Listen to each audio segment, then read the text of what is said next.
Hi everyone, welcome back to the Navigant Credit Union Broadcast Center. I'm GoLocal News Editor Kate Nagel.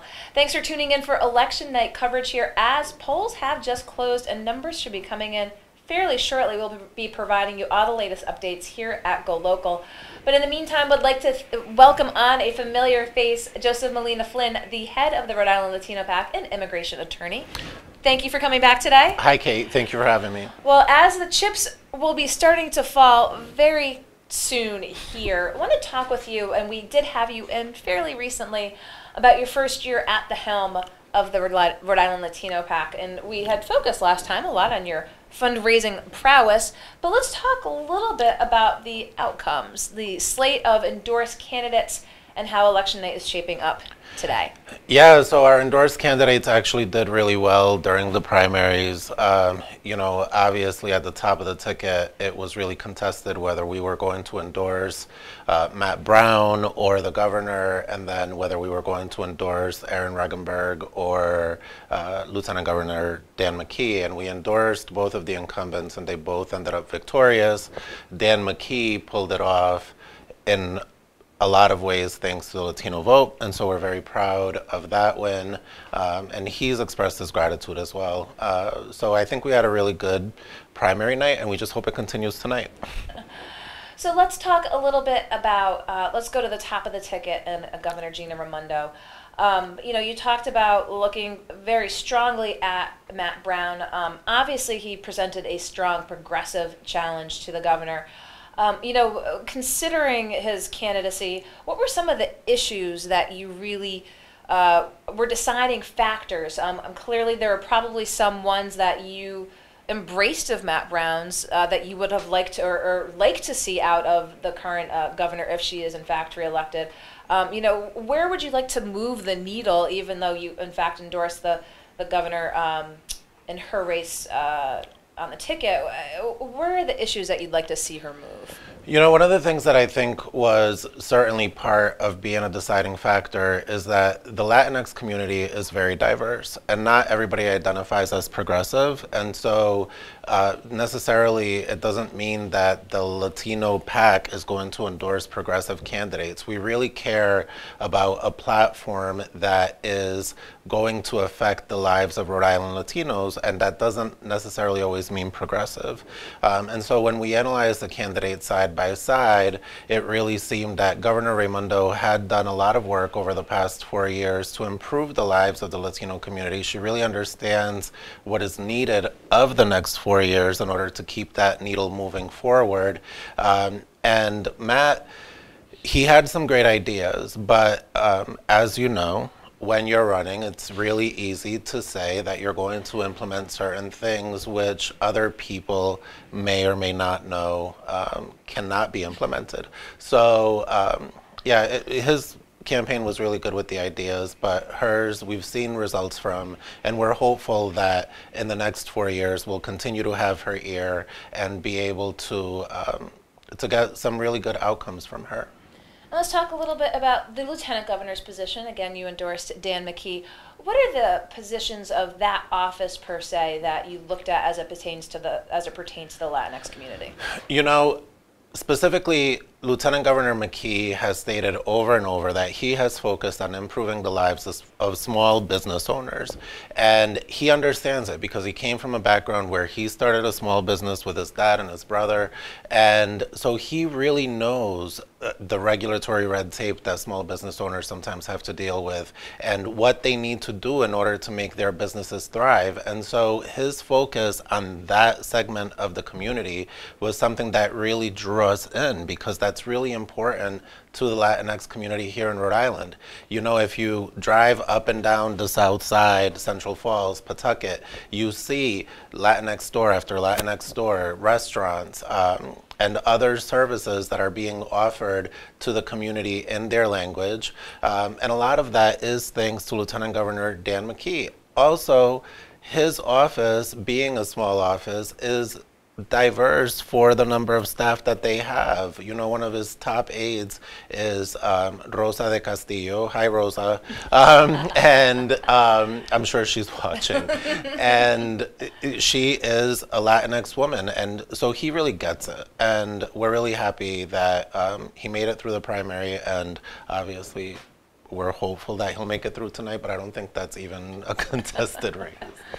Let's talk a little bit about a hotly contested race and one in which the Rhode Island Latino PAC weighed in on recently. This pertains to Speaker of the House Nicholas Mattiello in House District 15 in Cranston.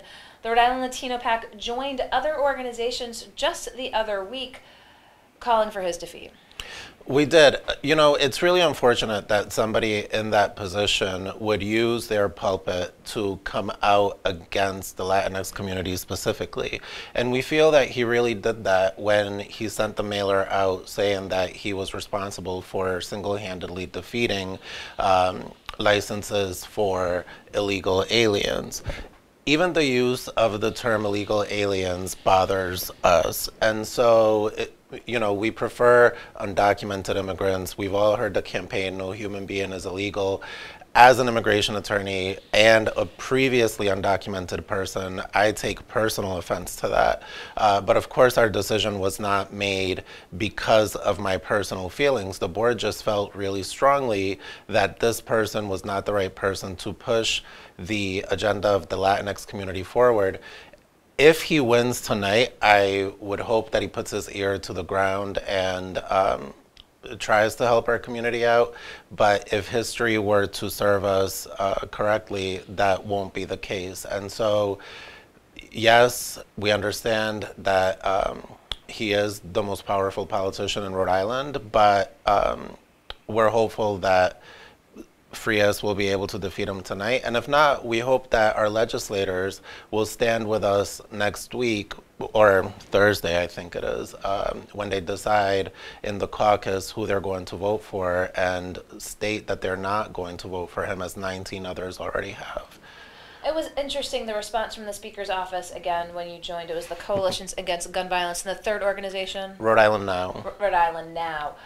Called the three organizations collectively far-left organizations. Yeah. You just made the point. You wrote the piece actually prior to the primary day about the Latinx communities embracing of progressive values or not, and again the decision to endorse decidedly more conservative governor. Was that, again, painting a broad and, if not erroneous, brushstroke on the Rhode Island Latino PAC? Yeah, absolutely. I mean, he called us an ultra-conservative left-wing conspiracy group. And wait, ultra-conservative? Ultra-progressive, I'm sorry, ultra-progressive left-wing conspiracy group. And yeah, and I don't think he got it right at all. You know, the Rhode Island Latino PAC has been around for 20 years. In the 20-year history, we've endorsed Republicans, Independents, and Democrats. This year, for the governor's race, we interviewed Patricia Morgan. We talked about that during the primary. Alan Fung chose not to participate in our endorsement process. But it's really not about party. We're not a partisan organization. We never have been, and we pride ourselves on that. It's more about the values and carrying forward the values of the Latinx community here in Rhode Island. And so for him to call us that, it was a little bit disingenuous, and we're glad that he did, because it gave us the opportunity to clear the air and to let people know that this is not simply a Democrat versus Republican thing. It's an issue of human values, and the values that we stand for are protecting our community, which is about a fifth of the state's population at this moment. So before we talk really local here to the Providence mayoral race, just want to talk a little bit looking ahead to the 2019 General Assembly session. Obviously, your sort of hat that you wear for the head of the Latino PAC is very much focused on fundraising to support candidates. But, you know, what do you think are going to be the big issues facing the next assembly as we see what that composition looks like after tonight? Look, I think it's no secret that when it comes to the Latinx community, the thing that we are most concerned about is education. educational outcomes for children in Rhode Island that are of Latinx descent or that are recent immigrants are not where they need to be. And we want our elected candidates to do more about that and to think of more innovative and creative ideas to bring into the classroom to allow these students to really thrive. That said, the other big issue is the economy, jobs. Our community cares about jobs just like everybody else does. And while the governor and the current administration has done a really great job of bringing jobs to Rhode Island, we think there's some work to be done there, and we're hopeful that in the next 4 years there will be a lot more accomplished in that field and that we can put the whole community back to work. So those two big issues, economy and job and education. Let me just, if I can dive a little deeper into the issue of the jobs. Where do you see the state playing a role in being able to help promote jobs within the Latinx community? So I think diversifying the types of jobs we're bringing into the community is important. I certainly agree with Governor Raimondo that the level of development that we've seen in Providence is exceptional, and I think it's exceptional for the Providence community, but we need to think outside of Providence and think of all those people in Pawtucket and Central Falls and communities where they might not be able to get to Providence to come to work and how we're going to put them to work. And so I think diversifying the portfolio a little bit will be important, but I understand why Providence was the focus of the first 4 years. It's the biggest city in Rhode Island. It's the financial hub of everything that happens in the state, and if Providence fails, we all fail. So I understand why it was done the way that it was done, but now we need to move the needle in the other direction and think of people outside of Providence and more in urban communities like Pawtucket and Central Falls. And so let's get very central here to Providence, where there is a mayoral race between incumbent Mayor Jorge Elorza and challenger Diane Dee Whitman. Let's talk a little bit, speaking of the education issue, and you probably even know more of this than our reporting here, the issue that the city had faced recently with the federal government coming in and questioning their English language learner program, and they're raising questions about how Providence had implemented it. Talk with us a little bit about your knowledge of the area and where Providence fell short and what it needs to do. Yeah, so that's really unfortunate, and I actually don't know as much about the specific lawsuit as I probably should, because my hat as head of the Rhode Island Latino PAC is not to focus on city politics, and it's more to focus on the statewide issue, and it's an issue statewide. Rhode Island placed 50th out of 50 in terms of outcomes for Latinx students, and so I don't necessarily have an answer that I think you'll find appropriate for that question. So let's talk a little bit. You endorsed Mayor Jorge Elorza, facing a challenge from Diane Dee Whitman. Talk about your decision to endorse the current administration, where you have found the strengths and where you think there needs to be room for improvement. I think the governor has done a great job of building relationships with, the mayor has done a great job of building relationships with the governor and working together to bring Providence forward. I think the biggest issue with Ms. Whitman and her campaign is that I don't feel like she did enough outreach to our community. I don't feel like she reached out to the appropriate stakeholders, and a lot of people, when you talk to people in the Latinx community, they have no idea who she is, and the East Side is important. The East Side certainly has the highest voter turnout in the city, and they can swing an election as we saw the last time around, but I don't think that's going to do it tonight, and I really, in order for that race to have been a little bit more contested, she would have had to have come out earlier and made more efforts to reach other pockets of the community, because the community really doesn't know her. Let's now go from hyper-local, let's go national. Obviously, immigration attorney keeping an eye on Congress, this projected blue wave, but we'll see with the fallout from this evening what the breakdown of the next Congress will look like if we know for certain following tonight. But let's talk a little bit about that. We've had this discussion numerous times about the inability of Congress to comprehensively tackle substantive immigration issues. Yeah. Depending on if the Democrats take back the House, and depending by what numbers.